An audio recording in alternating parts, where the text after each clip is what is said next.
That concludes general questions. The next item of business is First Minister's questions. And at question number 1, I call Russell Finlay. Thank you, Presiding Officer. Today, Scotland's nurses have spoken.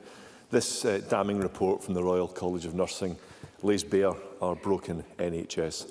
First-hand accounts from over 500 Scottish nurses reveal a lack of dignity and privacy for patients stuck in corridors and side rooms. They describe scenes of chaos, patient safety being compromised due to a shortage of beds and a dangerous lack of medication and oxygen. It's page after page of shocking and desperate testimony. One said it's degrading, undignified and at times unsafe for patients who are already angry due to the long waits, sometimes waiting in emergency departments for over 35 hours to go to a ward, just to be put up in the corridor. The system is broken. So does John Swinney agree with Scotland's nurses that Scotland's NHS is broken? First Minister. The first thing I want to do is to apologise to any individual who has had an unsatisfactory experience in the care that they have received and in the congestion within the hospitals. I want to commend, as I did last week, the staff of the National Health Service for the unremitting commitment that they give to ensure that the system is able to deliver as best as it can in the face of unprecedented demand. And I recounted to Parliament last week the enormity of the increase in flu cases that have been wrestled with within the National Health Service over the course of the last few weeks. The Government is entirely focused on ensuring that we meet the needs of patients and we support staff in undertaking the essential work that they undertake, given the enormous increase in demand that we faced in recent weeks. Russell Finlay. Thank you. And while apologies are welcome and commending staff is also welcome, it's change that's required. This report confirms that hospital overcrowding is at dangerous levels, with one nurse saying, "I work in what is supposed to be a 32-bed assessment unit. Recently, we've had between 60 to 70 patients at any one time, and we know the root cause of this. It's due to record levels of delayed discharge, which the SNP government promised to eradicate 10 years ago. 10 years ago. But SNP ministers now don't even seem to accept this reality. This morning, the Health Secretary denied that patients were regularly treated in corridors. And in response, Colin Pullman of the RCN disagreed, saying it's now been normalised. So, First Minister, who is right, Scotland's nurses or the SNP Health Secretary?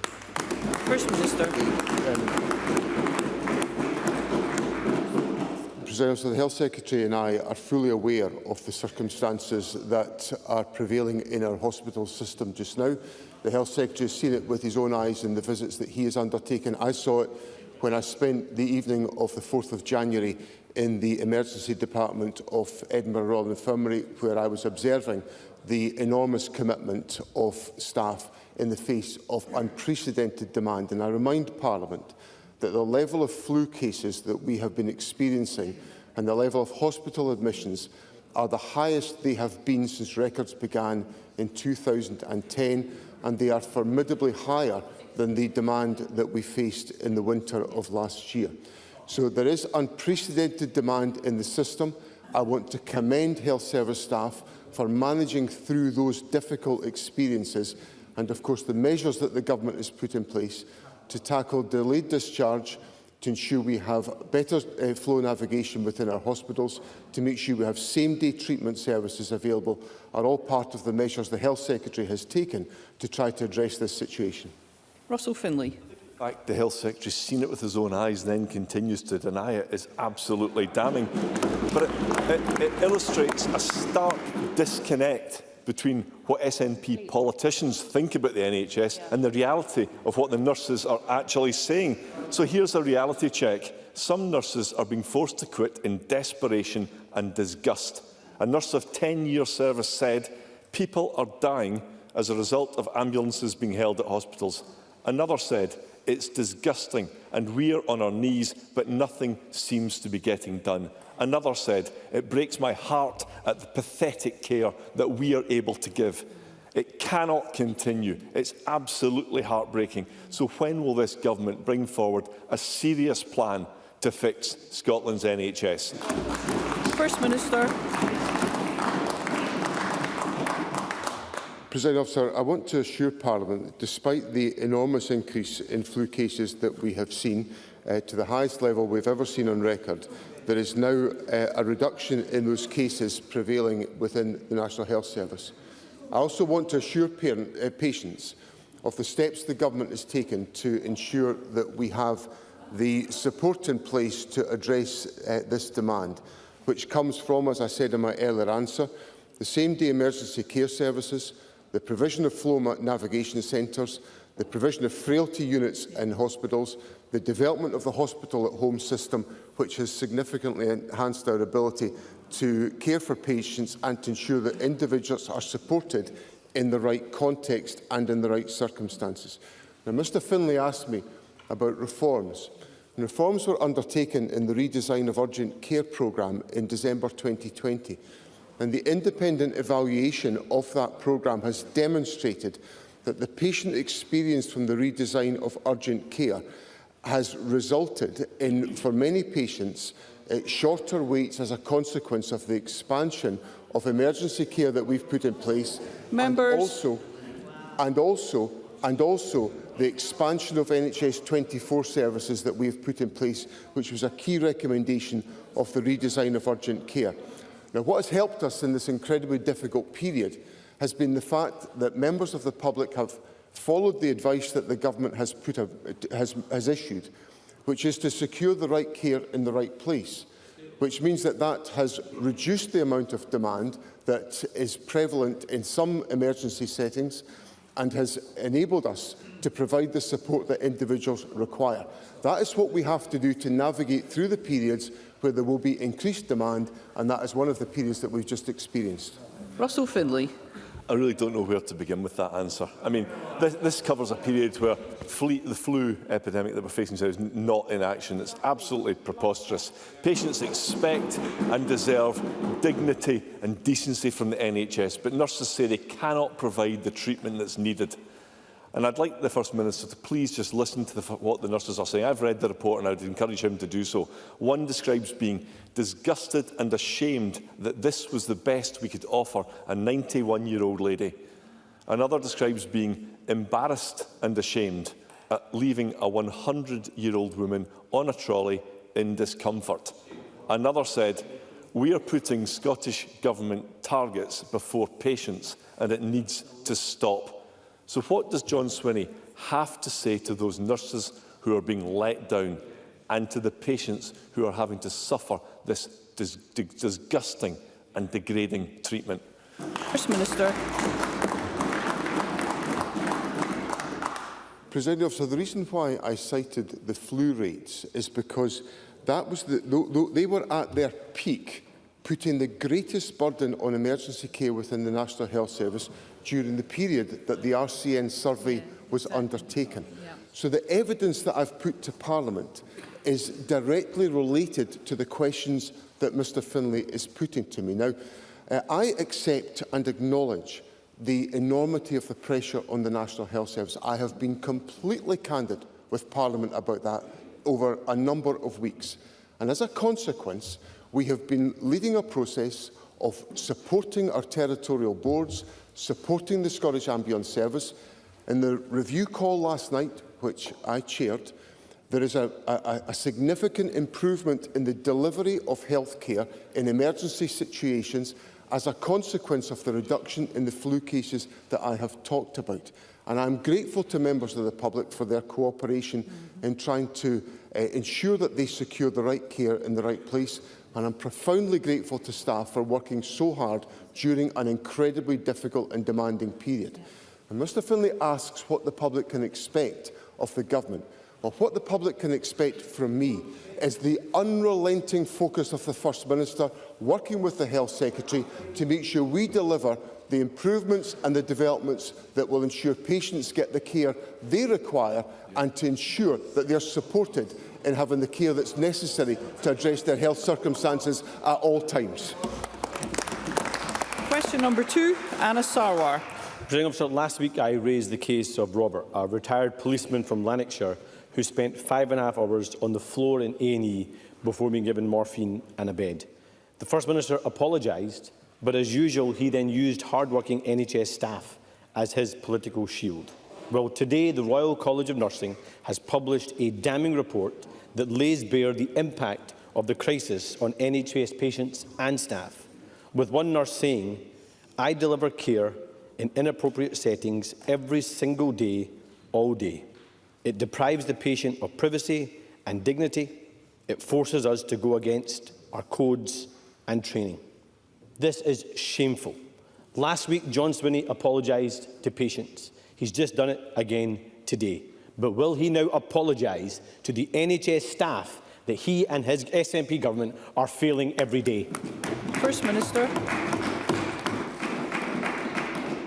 One of the key points that I've tried to stress in all of my answers to Parliament on this question is the importance of ensuring I address the circumstances that we face in our hospital system as they are. And that's one of the reasons why I went to see the emergency department at the Royal Infirmary on the 4th of January to see with my own eyes the pressure that was being recounted to me by health service leaders over the course of a number of weeks where I was engaged in trying to address this situation. I think we all accept, ministers throughout the United Kingdom, the pressures that are on the National Health Service because of winter circumstances. And I've recounted to Parliament the enormous increase in flu cases. So let me, for the record, put those numbers on the parliamentary record. Hospital admissions nearly doubled from 708 in the week ending the 15th of December to 1,382 in the week ending the 22nd of December, and they increased further to 1,596 in the week ending the 29th of December. Now, that's when the survey was undertaken.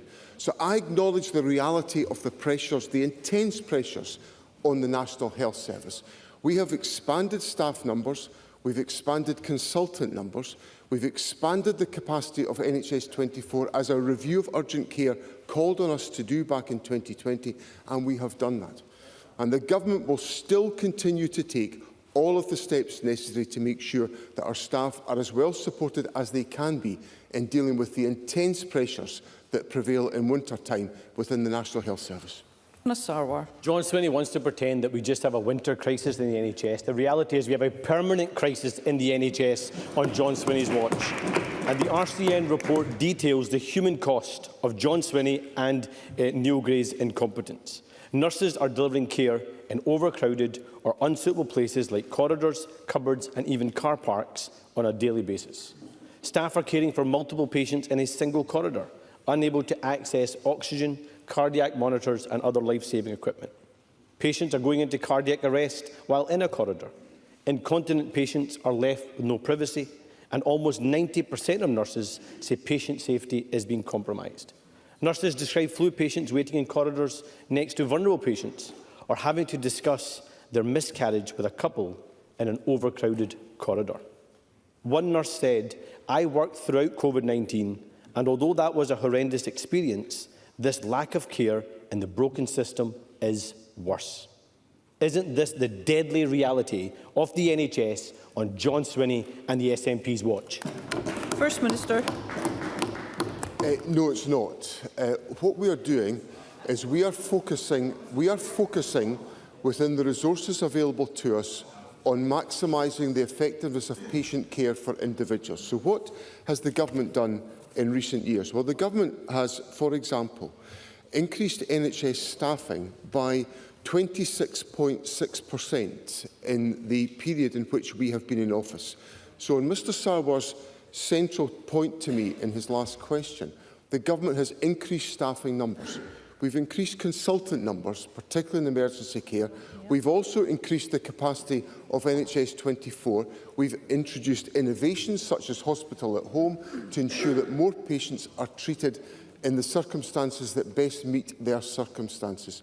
So the government will continue to innovate and reform to address the needs of the public.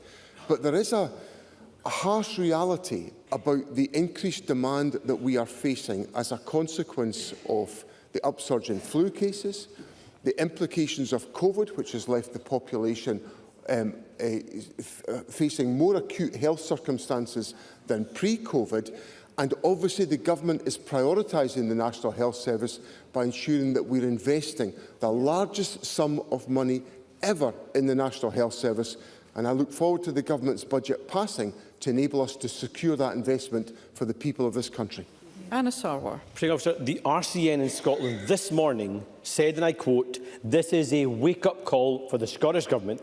But clearly from John Swinney's answers, he's asleep at the wheel. And that's why we need a change of direction in this country.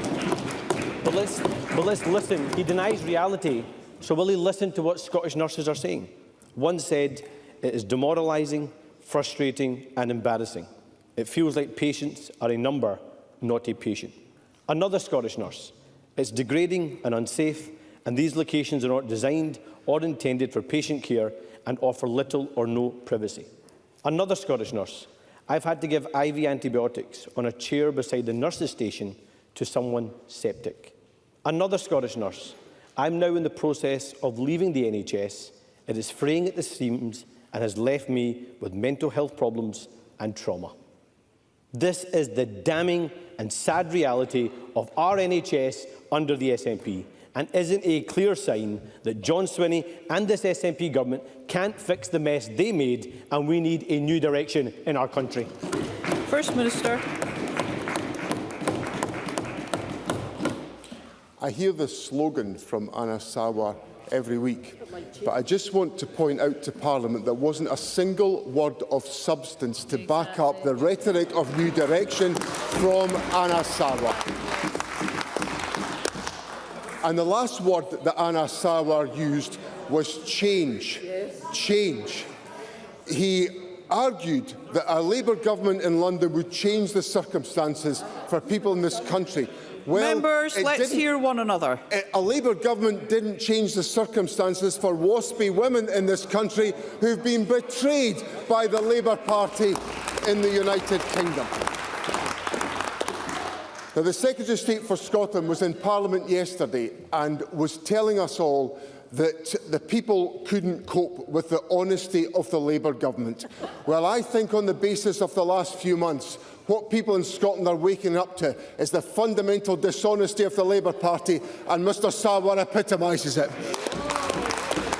Question number 3, Lorna Slater. Question number 3. Let's hear Lorna Slater. 2024 was the hottest year on record. We are seeing the climate break down in front of our eyes in devastating floods and raging wildfires. This is just the start, now that planet Earth has crossed the threshold of 1.5 degrees of global heating. The promises made in the Paris Agreement have proven worthless. Global leaders have failed to protect our planet. Is Scotland's First Minister prepared to take serious action on land use change, on reducing traffic by introducing road charges and cutting the cost of public transport, and by making homes warmer, greener and cheaper to heat, so that we can get back on track to meet our climate targets? First Minister.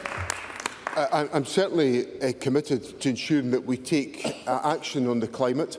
I want to make sure that we fulfil our obligations that Parliament has put into statute, and to make sure that we take the practical actions to make sure that can be the case. Now, the Government, of course, has a number of policy measures in place which will assist us in that work. Parliament understands and knows what they are. Some of them involve investment, which is tied up with the Government's budget, which involves £300 million, for example, for the Heat and Buildings programme, and additional investment of nearly £200 million in a range of active and sustainable transport measures. So the Government is committed to the policy agenda of taking action on climate, in addition to the steps that we're taking on renewable energy, and we're also taking the practical financial steps to make sure that programme is in place to support those policy interventions. Lorna Slater. First Minister, we have a duty to future generations not to let global heating spiral out of control. Existing oil and gas production must wind down as we transition to renewable energy, and new oil and gas exploration is not compatible with Scotland's climate commitments. The last time the First Minister was asked about Scotland's energy strategy, he said that the reason for further delay was recent court decisions blocking oil and gas projects on environmental grounds. But that can only worry him if he is intending to support new oil and gas projects in Scotland. So will the First Minister confirm today the presumption against new oil and gas in Scotland? First Minister. Presiding Officer, what the Government has an obligation to do is to make sure that all of our policy interventions are well evidenced and take into account all of the circumstances that we face. Now, the court cases that I've cited before are relevant because they fundamentally affect decision-making and policy approaches in relation to consenting of any oil and gas developments. And it's important the Government takes time to understand all of those issues and engage with the United Kingdom Government, who on these questions are the decision-making body. Now, what I will say to Parliament today is the Government is absolutely committed to our agenda on climate action. We have binding statutory targets. I want Scotland to achieve those targets because I want us to play our part in protecting the planet. I accept fundamentally the point that Lorna Slater puts to me, that these issues are in jeopardy because of the temperature of the planet last year. I want to make sure Scotland plays our part in addressing that circumstance. Question number 4, Jackie Dunbar. To ask the First Minister what assessment the Scottish Government has made of the potential economic impact of Copenhagen Infrastructure Partners' reported £800 million investment in battery energy storage sites in Scotland. First Minister. Presiding Officer, I welcome investment in the construction of the 2 largest battery storage systems in Europe, in South Lanarkshire and in Fife. The construction and long-term maintenance of these projects will bring jobs and economic value locally and to wider Scotland. Copenhagen Infrastructure Partners have stated there will be 150 staff working at Colburn 1 during peak construction. This investment and show of confidence in Scotland will also contribute indirectly to local employment. This is a landmark announcement for our economic and our net zero prospects. Jackie Dunbar. Given recent reports of energy storage insecurity, the Colburn battery development will be a vital addition to our national energy security mix, as well as a welcome investment in the growth of Scotland's energy transition infrastructure. It's also essential that the local community benefits from this significant investment. It's just unfortunate that the Labour UK Government have failed to keep their promise to bring bills down. Can the First Minister say any more about how the development will boost the region, such as through job creation, including in the renewable supply chain? First Minister. So this is a very significant investment, and I think it demonstrates Scotland's openness to attract international investment as part of our journey to net zero. The battery storage facilities will create local employment. They will also be integral to delivering a sustainable power network for Scotland and enable us to be able to withstand some of the changes in demand within the power network. When fully functional, the 2 sites will provide an incredible 1.5 gigawatts of power, which is sufficient to cover the energy needs of more than 4.5 million households for a 2-hour period, which demonstrates the scale and the capacity of the investment being made in Scotland as a result of the Government's policy approach. Simpson. Thank you. I welcome the investment at Colburn in South Lanarkshire, but in light of the announcement yesterday by NESO of a pause on the applications process for new entrants to the connections queue, and that's because there are far more than there is demand. Does the First Minister agree with me that there should be a national strategy for energy storage in Scotland that matches approval by the Scottish Government's Energy Consents Unit for battery storage sites with actual demand and where there is community buy-in? First Minister. There's some interesting points raised by Mr Simpson, but we've also got to be mindful of the economic opportunities that arise out of energy production. Energy production is going to be a significant economic asset for Scotland in the years to come, just in the same way as energy production has been a significant economic asset for Scotland up until now. The difference looking forward is I want to make sure Scotland benefits from that energy strategy and from that energy policy, because we didn't benefit from the last energy opportunity that we had in Scotland. I want to make sure we benefit from the next one. Absolutely. Question number 5, Edward Mountain. Thank you very much, Presiding Officer. To ask the First Minister, in light of the number of people under 50 being diagnosed with bowel cancer, what proposals the Scottish Government has to extend the national screening programme to those under 50 years old. First Minister.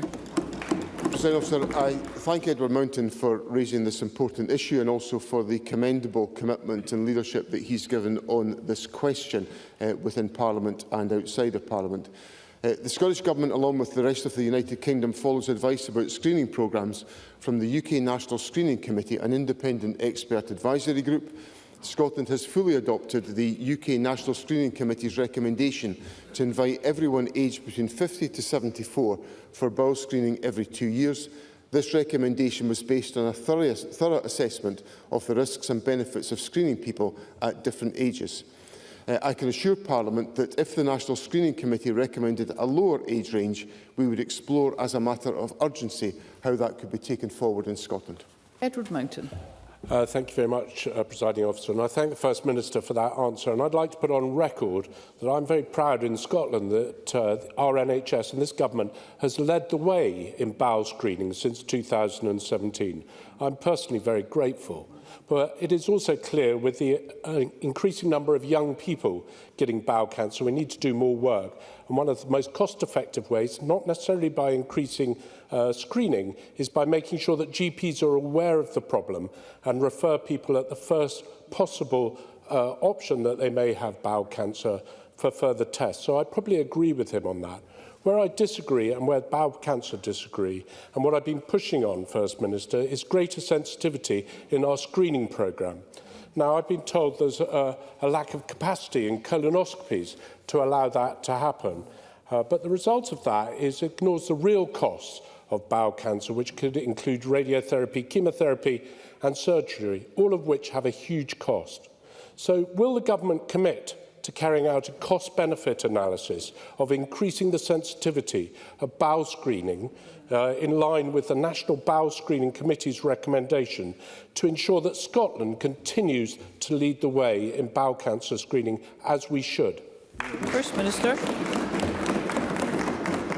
First of all, let me thank Mr Mountain for his commendation of the steps the government is taking on bowel screening. I think the bowel screening programme is an excellent programme. I think it is so convenient for members of the public and it's so efficient. So I think it's also so important for the management of individuals' health. So I'm really grateful for his comments in that respect.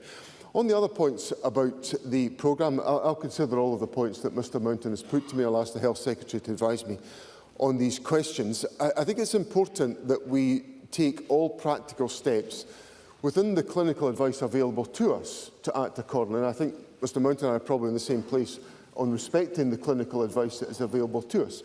But if there are specific mechanisms that we can deploy which will make a difference in this respect, I'll certainly be very happy to consider them. David Torrance. Thank you, Presiding Officer. It is welcome that Scotland fully adopted the UK's National Screening Committee's recommendation to screen all individuals between the ages of 50 and 74 a number of years ago, ahead of parts of the UK. Can the First Minister advise how the Scottish Government will continue to invest in screening services alongside endoscopy and urology services to support patients across Scotland? First Minister. President, so this is principally taken forward through our endoscopy and urology diagnostic recovery and renewal plan, which is supported by £70 million worth of investment, and it's focused on bolstering endoscopy capacity through the recruitment of additional endoscopists, and we've established a network of hubs to support us in that rapid access to diagnostic services. So the points that Mr Torrance raises are important in enhancing the effectiveness of the services that we have available to us. Vicky Bailey. Presiding Officer, this is Less Survivable Cancers Awareness Week.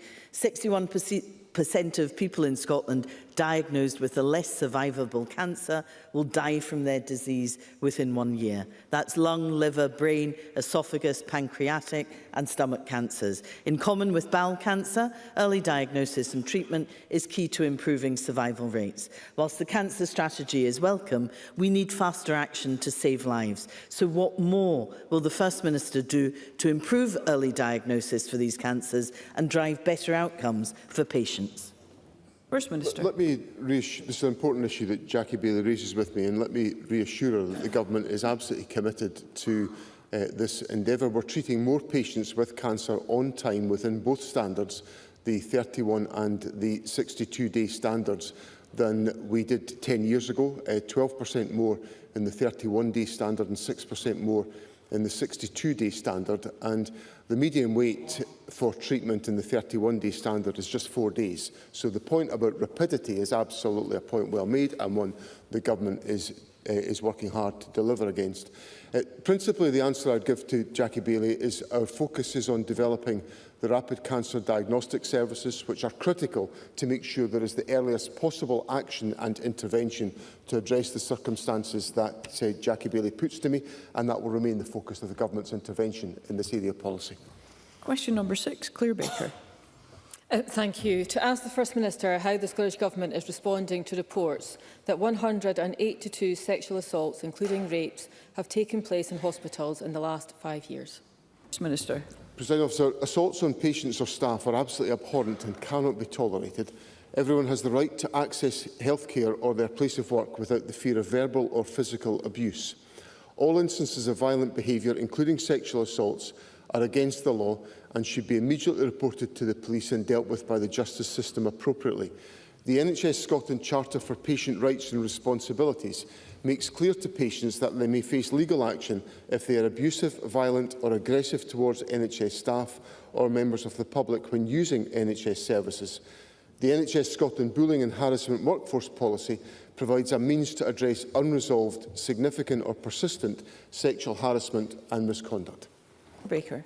Thank you. Presiding Officer, these figures are shocking. Hospital patients are often vulnerable and exposed, and they and their families have to be confident that they are safe. As the First Minister says, the perpetrators of sexual assault and rape must be held to account.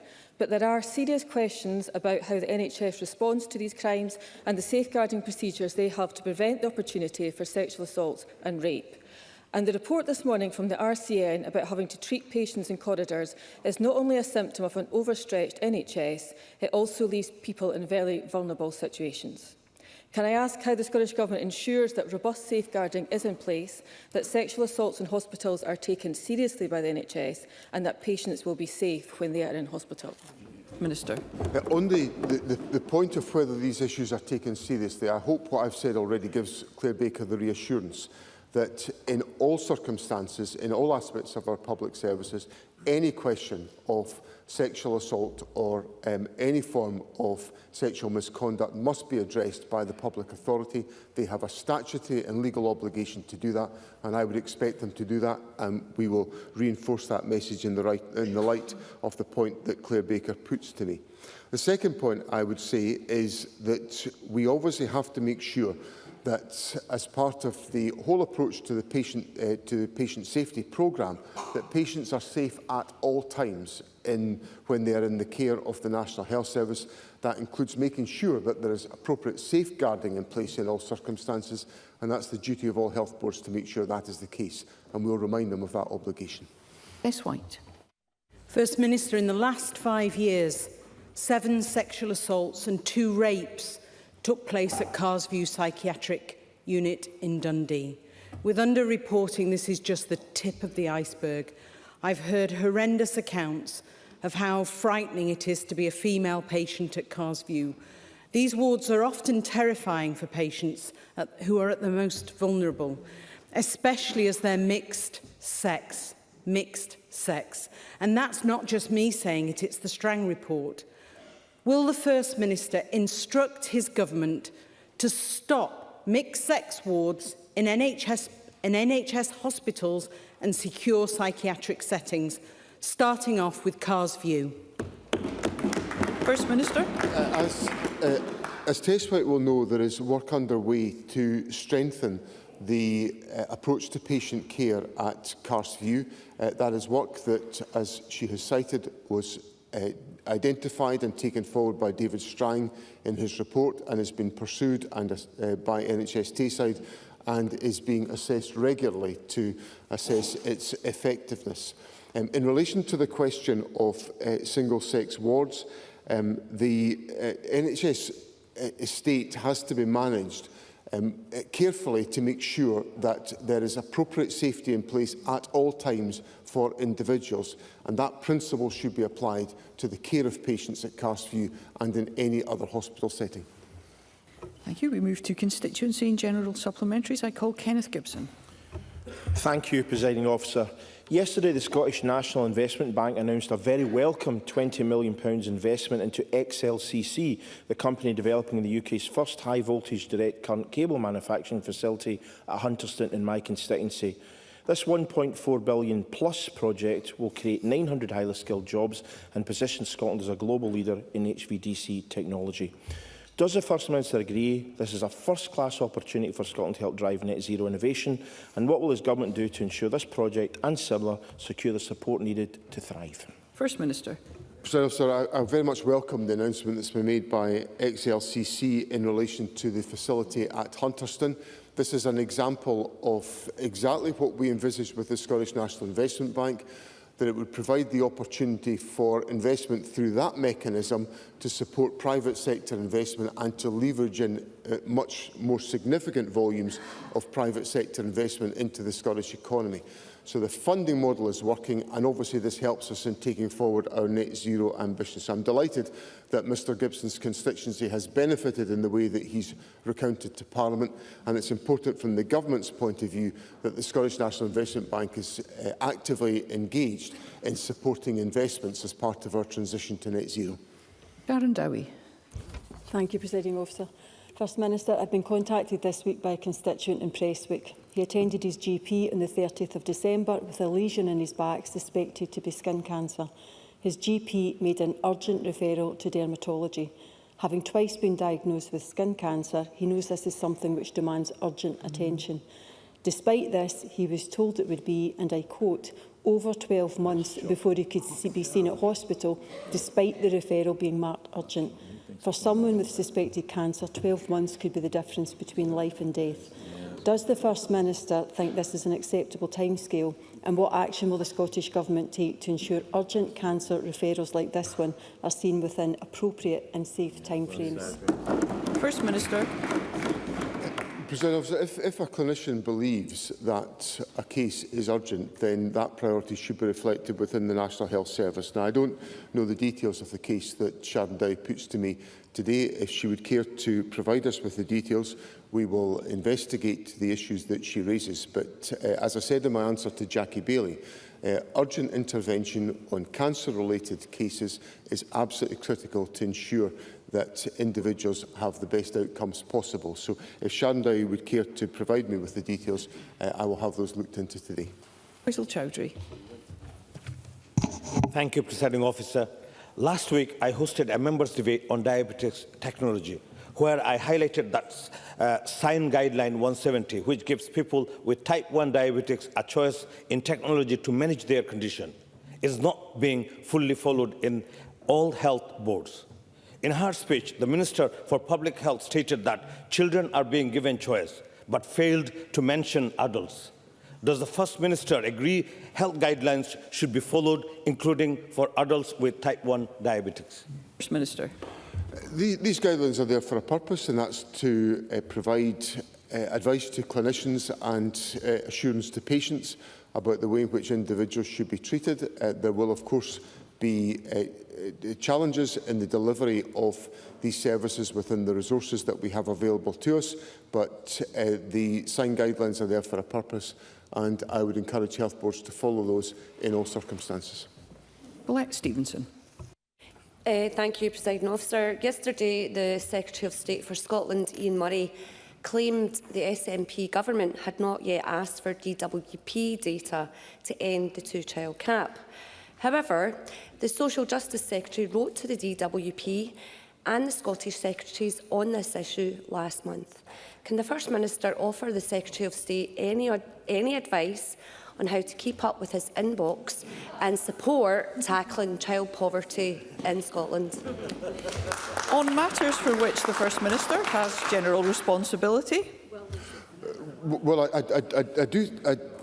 I think it's important, Presiding Officer, that there is accurate information given to the public about the measures being taken forward on the Government's policy agenda. And on the 16th of December, the Cabinet Secretary for Social Justice wrote to the Secretary of State for Work and Pensions, copied to the Secretary of State for Scotland, requesting data sharing requirements or specifying data sharing requirements, including data for all children attached to the universal credit claim, including date of birth, data for which children on the universal credit claim are included in the universal credit payment, data for all children who are paid under the universal credit exemption rules, including the exemption reason, central payment system benefit codes, all data already shared by DWP for the purposes of administering the Scottish Child Payment, but expanded to include children up to the age of 19 years of age, and data on the universal credit payment cycles for the claims. Now, I was assured, face to face, by the Prime Minister that the DWP would work collaboratively with us on taking forward this policy. It is not helpful and it's not representative for the Secretary of State for Scotland to make the comments that he made yesterday. So if we are going to have this improved climate of relations between the Scottish and the United Kingdom Government, the UK Government better keep its side of the bargain. I call Ros McCall. Thank you, Presiding Officer. I'm sure the First Minister is aware of the surprise announcement by Lloyds Banking Group concerning the closure of its base in Dunfermline in 2026, which currently employs 1,500 people. Whilst I'm relieved to hear that the intention of this, that there will be limited job losses with workers either relocating to Edinburgh or working remotely, however, the impact on the local community has been vast and the potential extra cost for staff remains deeply concerning. So my question is, what engagement has the Scottish Government had with Lloyds Banking Group on this surprise decision? And will the First Minister work to ensure that any impact of this move will be minimal for employees and people living in the area? Thank you. First Minister. These are obviously matters for Lloyds Banking Group to determine, but the Government engages actively with Lloyds Banking Group, and indeed I suspect these issues will be discussed at the next meeting of the Financial Services Advisory Board, which is co-chaired by the Scottish Government. And we certainly will do all that we can to ensure that there is no loss of employment and that individuals who are affected are not inconvenienced as a consequence of the decision taken by Lloyds Banking Group. Angus Ewing. Presiding Officer, 30 million UK homes are heated by gas, and half of our needs are now imported. The less we produce here, the more we rely, increasingly on the USA, of fracked gas. Does the First Minister agree with me, and like Norway, and as Russell Borthwick of Aberdeen Chamber urges, that we must resume exploration of oil and gas?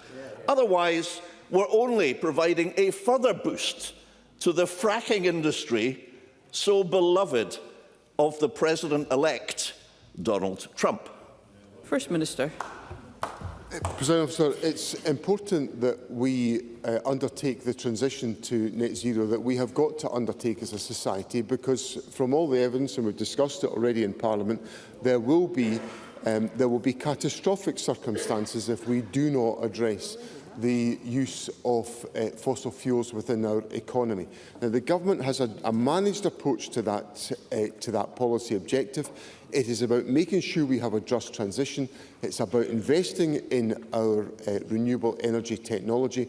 And as a consequence, I'm confident that Scotland will have the energy generation capacity that we need to meet the challenges of future days. So what we've got to do is to work with the industry on a just transition strategy, and that's what the Government is doing. Finlay Carson. Presiding Officer, my constituency of Galloway and West Dumfries was one of the areas most severely hit in the 2001 foot and mouth outbreak. My brother and I were directly affected, with our farm only a stone's throw away from one of the first farms affected in Scotland, coming under movement restrictions for months. The economic cost was not the only long-term legacy, with emotional scars still deeply felt across the rural communities I represent. I vividly remember the heart-wrenching calls to friends and neighbours who had received the news that their beloved stock had to be destroyed. For weeks on end, the acrid smoke from the pyres evaded houses and touched every life, whether directly connected to our farming community or not. Will the First Minister set out what discussions the Scottish Government has had with their UK counterparts and with the NFUS to ensure everything is done to prevent the disease once again reaping havoc here in Scotland? I would particularly draw attention to the concerns that the Republic of Ireland could become the back door through which the disease could return via our ports in Cairnryan. First Minister. President, so there is active discussions underway on a constant basis between the Scottish and United Kingdom governments on these questions. Obviously, there is a case in relation to that's emerged in of foot and mouth disease in Germany, so the issue is live and topical. The Scottish Government will take all necessary steps to make sure that we are properly engaged in this process and that we will engage stakeholders to ensure that the terrible circumstances that Mr Carson reminds us of that took place about 24 years ago are not repeated, and the Chief Veterinary Officer of the Scottish Government is actively involved in these issues as our ministers. Thank you. That concludes First Minister's questions. The next item of business is a member's business debate in the name of Rhoda Grant, and there will now be a short suspension to allow those leaving the chamber and the public gallery to do so.